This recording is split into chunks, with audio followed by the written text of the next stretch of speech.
Farmacodinâmica e farmacocinética.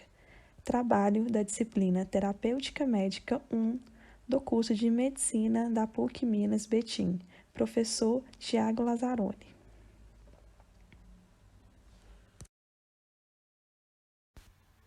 Vias de administração. Formas de administração do fármaco. É importante saber a utilidade e a desvantagem de cada tipo de via de administração. Exemplos: via oral, via retal, via intramuscular. A absorção é a transferência do fármaco do seu local de administração para o compartimento central e a amplitude que isso ocorre. Concentração na corrente sanguínea. Exemplo: transporte pacífico, antiporte, simporte. Distribuição.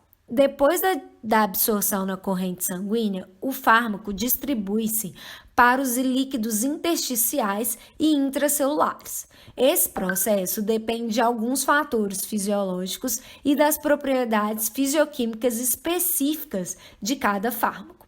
Fármaco nos tecidos de distribuição. Exemplo: ossos, dentes, encéfalos.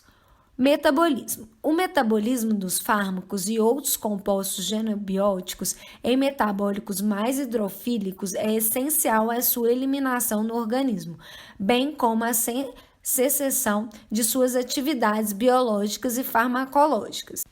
Exemplos: metabolismo de primeira viagem sublingual e retal. Profármaco. Interação.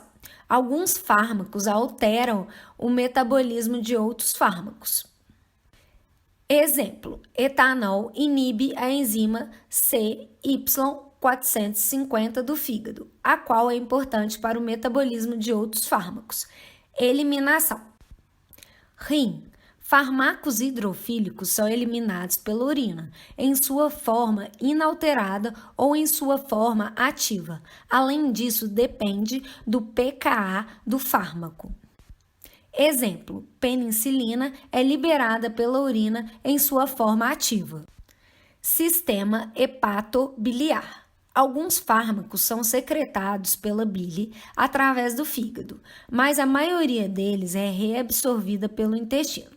Nas fezes, encontramos vários fármacos inalterados em indivíduos saudáveis, e aqueles pacientes que apresentam insuficiência renal também eliminam fármacos pelas fezes. Pulmões. Fármacos voláteis gasosos são eliminados pela respiração, assim como o etanol. Janela terapêutica. A dose aplicada depende da absorção, idade, alimento, ação do órgão. Fatores ambientais podem alterar a farmacocinética: tabagismo, desnutrição e etilismo. Exemplo: etilismo altera o metabolismo de praticamente todos os fármacos. Se for profármaco, tem chance de ele não ser ativo e os medicamentos ativos podem atingir doses tóxicas. Bom, então, como a gente viu, a farmacocinética, ela está relacionada com os processos que o organismo exerce sobre o fármaco. E nós temos também a farmacodinâmica, que se relaciona com os processos que o fármaco vai exercer sobre o organismo. E como que esses processos vão acontecer? Depois do medicamento ser absorvido, ele vai estar circulando na corrente sanguínea. E ele pode estar circulando sobre a forma de um fármaco livre, que é a que realmente vai atuar, ou sobre a forma de ligada a proteínas. Esse fármaco livre, então, que é a forma que vai atuar, ele pode se ligar a receptores. Existem exceções de fármacos que atuam sem se ligar a receptores, como, por exemplo, o hidróxido de magnésio, popularmente conhecido como leite de magnésio, que é utilizado como antiácido. E essa ligação entre o fármaco e um receptor, ela pode acontecer através de cargas elétricas, equilíbrio iônico, polo-dipolo e van der Waals. A gente tem vários tipos de receptores, como por exemplo, receptores acoplados à proteína G, receptores tirosina quinase, guanilil quinase, receptor de adesão e receptor nuclear. Dentre esses receptores, com exceção dos receptores nucleares, todos os outros estão localizados na membrana plasmática.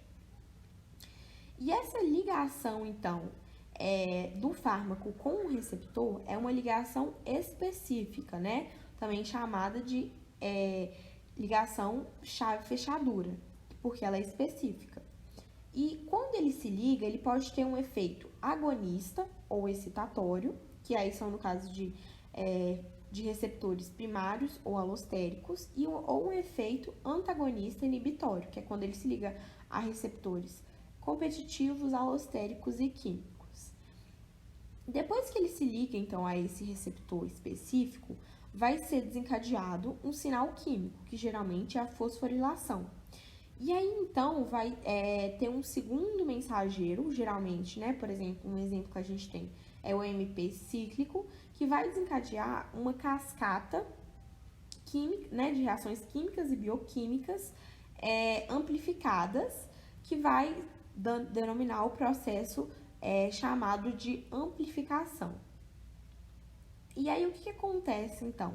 Essas cascatas, né, que são amplificadas, elas podem realizar funções como atuar em outros receptores, em proteínas celulares, em enzimas, sobre o material genético ou em canais proteicos da membrana.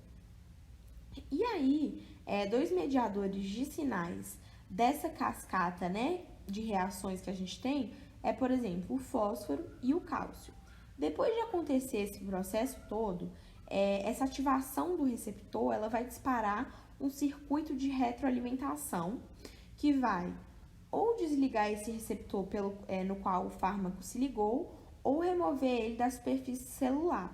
Esse processo ele é chamado de dessensibilização e ele acontece para que o fármaco ele não fique eternamente ligado, né, ali no receptor, gerando resposta celular, porque senão as respostas celulares